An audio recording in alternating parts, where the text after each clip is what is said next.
Hey friends, David Miller here. I'm at my studio, Primordial Creative in the Phoenix, Arizona Metro.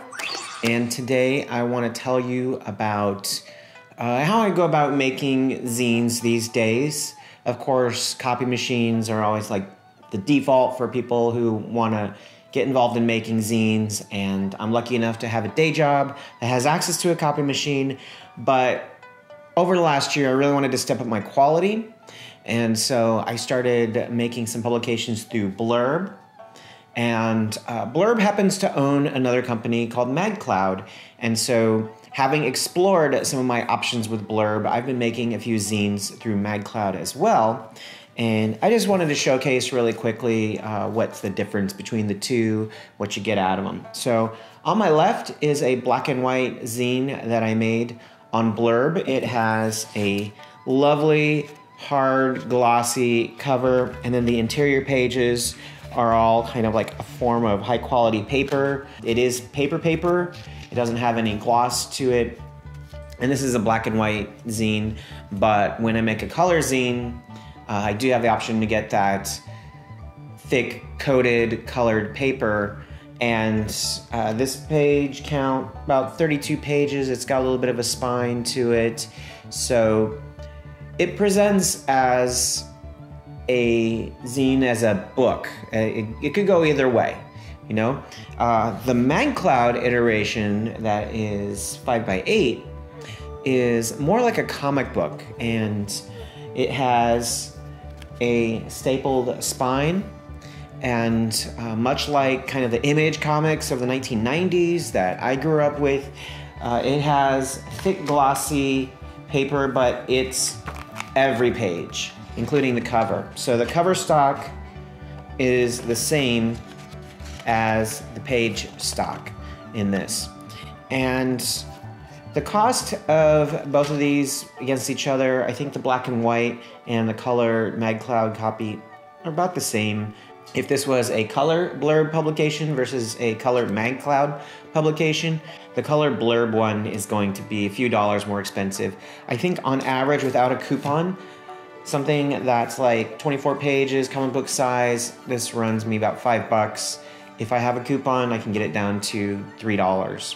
The additional stuff that I've added onto this, just to make it a little more personable, I use stamps to not only stamp the name of the model and the date, but oftentimes I'll put the logo that I have a stamp made of on the back. These are just little touches that make it feel like a human being was involved in the production of these things. It isn't all just like mass-produced stuff. The fact that I've got these little mini comics of my work makes me super happy. And I can't wait for the day when I have a full table at a zine fest, a little army of my MagCloud publications.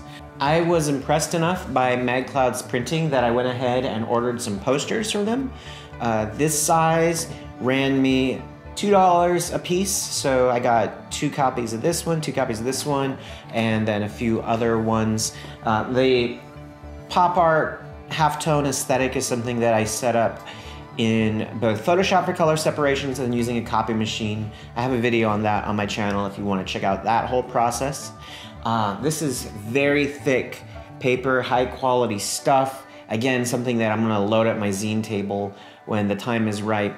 Now, MagCloud doesn't have as many promotions as Blurb does. I don't know why, since they're essentially the same company, but it always had this reputation of being like virtual publishing and print on demand. You know, I think it's a bad rap.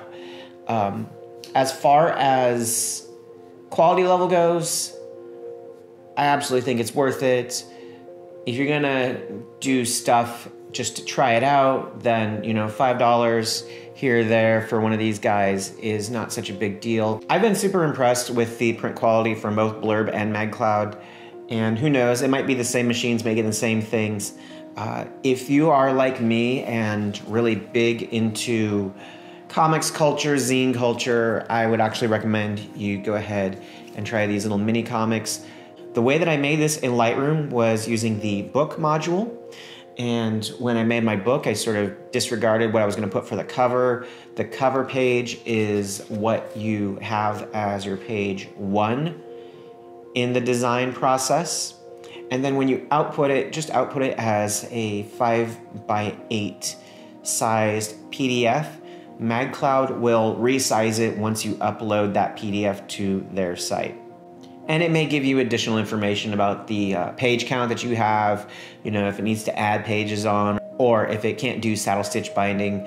All of that you're gonna find out when you upload your own project. It's hard for me to determine what you've got until you do it. The turnaround time for these things is usually a little over a week, and I have yet to be disappointed in the final product. This is something that I send out to people who subscribe to me on a certain level on Patreon, and so I always kind of like batch process a grip of these whenever I get a coupon a few months in advance, and the leftovers I either sell them at my Etsy shop or I sell them in person to people who come around and know that I'm, you know, a proprietor of zines. So never lost money on these yet. They are cool little collectibles, great way to publish your artwork. If you've made any zines through MagCloud or Blurb and you have any thoughts of your own, let me know in the comments below. Other than that, thanks for watching. Talk to you next time.